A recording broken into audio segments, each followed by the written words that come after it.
देबू घरिया जमीनिया ना बना तू न गिनियान कि भौजी सा चाहू के बारू लक्ष्मीनिया ना बना तू न गिनियान फुसलावा तारा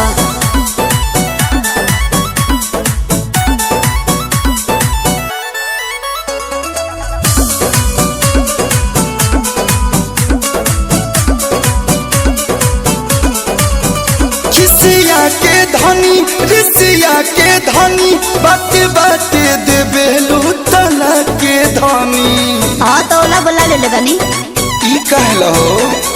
जात बानी राजा अब तो हम नई हर तू संभालो अपन घर सुनी घर के कथा हमर माथा जला जोर बत लागेला जोहर ही कोटि कोई से राजा के तोहरा दीनिया हरियाई कोई से नीनियान हो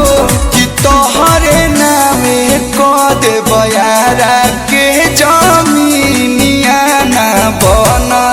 तू न गिनियान हो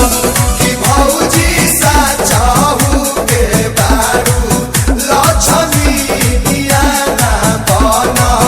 तू न गिनियान मैं होश बिगाड़ दे हो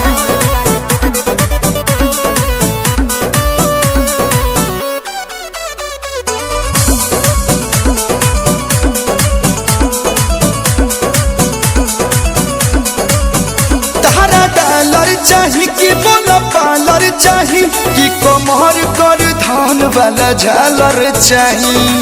बोला पहले पहले कह रहा हो दोस्त ना तो हार बाटे दोस्त बाटे खुलिया गुआ बेटे अभी ले भुलाई लखी झगड़ाए राजा जी फगुआ बेटे प्रिंस के बाजावल हाई बीनिया हम पूछब कल कि तोहरे नामे को देबू बगसर